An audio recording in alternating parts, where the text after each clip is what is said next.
नमस्कार देवियों सज्जनों, आप सभी का पुनः हार्दिक अभिनंदन है, स्वागत है आप ही के अपने चैनल असिडोस आशीष में।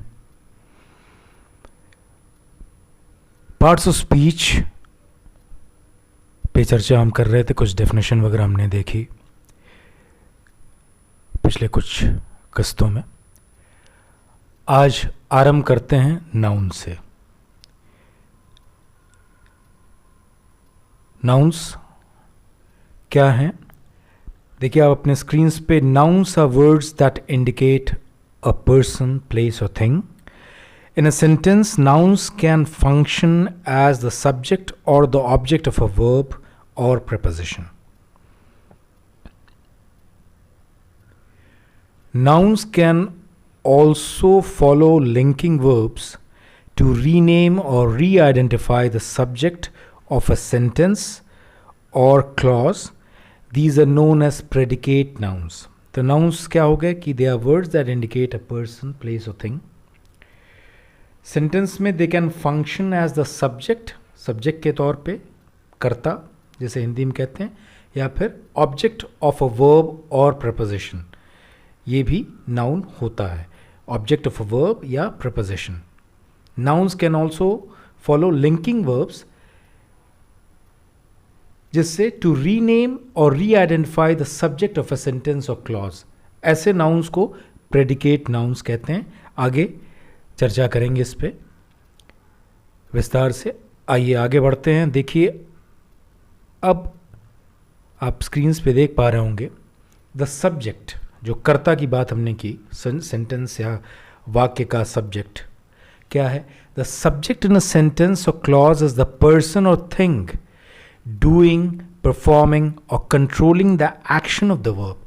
क्रिया जो कंट्रोल कर रहा है या जो कर रहा है या परफॉर्म कर रहा है, जो एक्शन हो रहा है, that is done by the subject, कर्ता द्वारा वो होता है।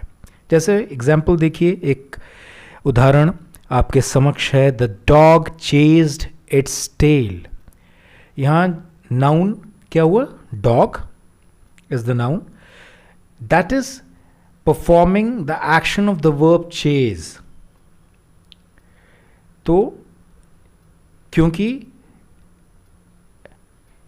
ये जो एक्शन है चेज का, ये कौन कर रहा है? डॉग, द नाउन, तो ये सब्जेक्ट हो गया। फिर देखिए, Mary reads a book every week. यहां proper noun Mary is performing the action of the verb read. कौन पढ़ रहा है? मैरी पढ़ती है। कब? हर हफ्ते एक पुस्तक वो पढ़ती है। तो ये परफॉर्म कौन कर रहा है? ये मैरी, तो वो नाउन हो गया, प्रॉपर नाउन मैरी। अब देखिए ऑब्जेक्ट्स क्या होते हैं? कर्म जिसे कहा जाता है, कर्ता सब्जेक्ट, ऑब्जेक्ट्स कर्म। Grammatical objects have 3 grammatical roles. जो ग्रामेटिकल ऑब्जेक्ट्स होते हैं उनके 3 रोल होते हैं। क्या है? The direct object of a verb, the indirect object of a verb और the object of a preposition। ये 3 हो गए, the direct object of a verb, the indirect object of a verb and the object of a preposition। आइए देखते हैं क्या है ये। तो डायरेक्ट ऑब्जेक्ट्स क्या होते हैं? Direct objects are what receive the action of the verb in a sentence और क्लॉज। डायरेक्ट ऑब्जेक्ट्स वो होते हैं जो वर्ब का जो एक्शन है वो डायरेक्टली जो रिसीव करते हों, जिन पे डायरेक्ट वर्ब का प्रभाव पड़ता हो, वो है डायरेक्ट ऑब्जेक्ट्स सेंटेंस में। क्या एग्जाम्पल दी? The dog chased its tail. यहाँ noun tail receiving the action of the verb chase. जो वर्ब है, जो क्रिया हुई चेज की, या चेज इज द वर्ब, उसका एक्शन, उसका प्रभाव किस पे पड़ा? डायरेक्ट ऑब्जेक्ट टेल पे। तो tail is the direct object because it is receiving the action of the verb chase. फिर देखिए, Mary reads a book every week. तो यहां बुक जो है that is the direct object. क्यों? Because it is receiving the action of the verb read. पढ़ने का काम मेरी ने किया, ये सब्जेक्ट हो गया, लेकिन ये क्या पढ़ रही है, क्या पढ़ती है? पुस्तक पढ़ती है, किताब पढ़ती है. तो ये डायरेक्ट ऑब्जेक्ट हो गया. ये जो पढ़ने का काम, ये action, it is receive by the noun book. ये डायरेक्ट ऑब्जेक्ट हो गया. अब आइए देखते हैं इनडायरेक्ट ऑब्जेक्ट्स के बारे में चर्चा करते हैं. इनडायरेक्ट ऑब्जेक्ट क्या है? An indirect object is the person or thing who receives the direct object of the verb. An indirect object is the person or the thing who receives the direct object of the verb. Direct object क्या था? जो कि जो action हो रहा है verb का, उसको डायरेक्टली रिसीव करना, जो उस पर प्रभाव पड़ना डायरेक्टली. और यहाँ इनडायरेक्ट ऑब्जेक्ट जो है वो क्या रिसीव करता है? डायरेक्ट ऑब्जेक्ट्स को रिसीव करता है. One who receives the direct object of the verb. Example देखिए, please pass Jeremy the salt. तो यहाँ प्रॉपर नाउन जेरेमी, किसी का नाम है, प्रॉपर नाउन हो गया. Jeremy is receiving the direct object salt, क्योंकि ये salt is the direct object because it is receiving the action of the verb pass.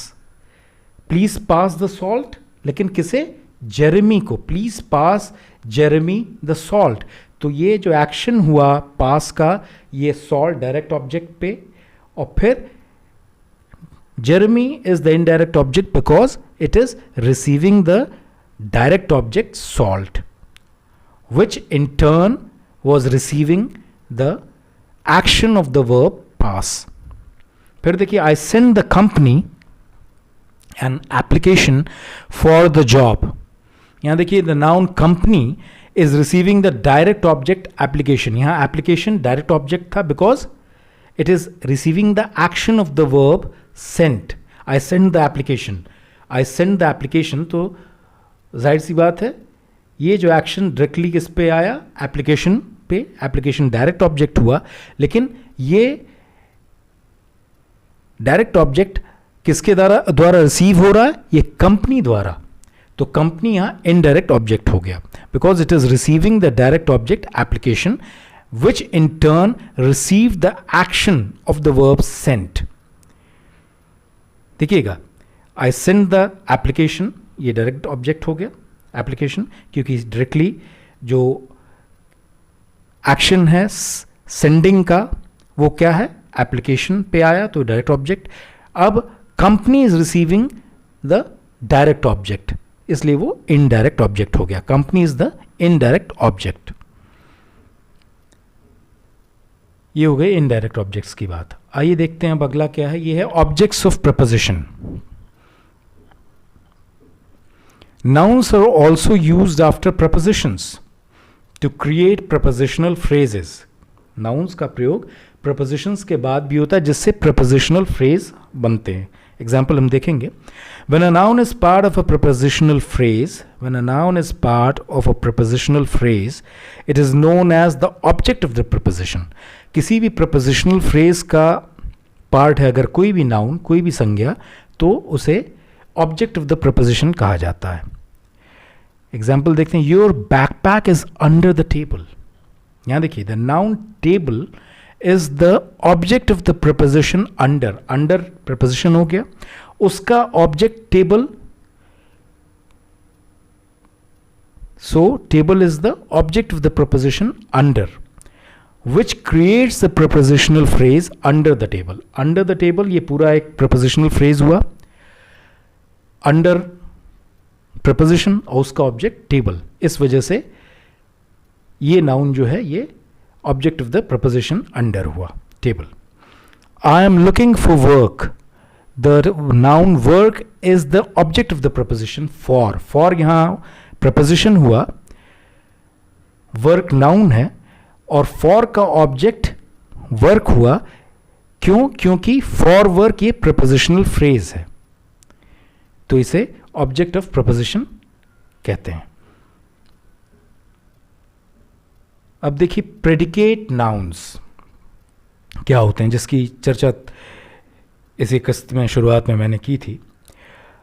Nouns that follow linking verbs are known as predicate nouns, sometimes known as predicative nouns. Predicative nouns या predicate nouns जो कि linking verbs को follow करते हैं, जो उसके linking verbs के बाद आते हैं।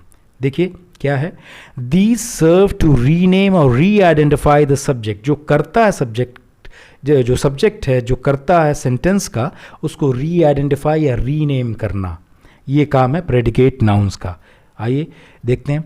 If the noun is accompanied by any direct modifiers such as articles, adjectives or prepositional phrases, the entire noun phrase acts predicatively. देखिए बड़ी ज़बरदस्त चीज़ है ये। If the noun is accompanied, अगर नाउन, जिस प्रेडिकेट नाउन की हम चर्चा कर रहे हैं जो कि लिंकिंग वर्ब को फॉलो करेगा, जो उसके बाद आएगा, अगर उसके साथ कोई मॉडिफायर आ जाता है, डायरेक्ट मॉडिफायर, जैसे कोई आर्टिकल आ जाए, ए, एन, द, एडजेक्टिव कोई आ जाए, प्रपोजिशनल फ्रेज आ जाए, तो एंटायर जो पार्ट रहेगा उसे हम क्या कहेंगे, वो पूरा जो नाउन फ्रेज रहेगा वो पूरा का पूरा वो प्रेडिकेट नाउन हो जाएगा। It will act predicatively. Example देखिए, love is a virtue, love is a virtue. अब यहां देखिए the noun phrase a virtue, virtue is the noun, linking verb is है यहां पे, और उसके आगे अ आ गया जो कि इनडेफिनेट आर्टिकल है, डायरेक्ट मॉडिफायर। तो ये अ वर्च्यू नाउन फ्रेज हो गया। नाउन फ्रेज होने की वजह से, क्योंकि ये लिंकिंग वर्ब इज के बाद आ रहा है, तो क्या कर रहा है a virtue, it is renaming the subject love.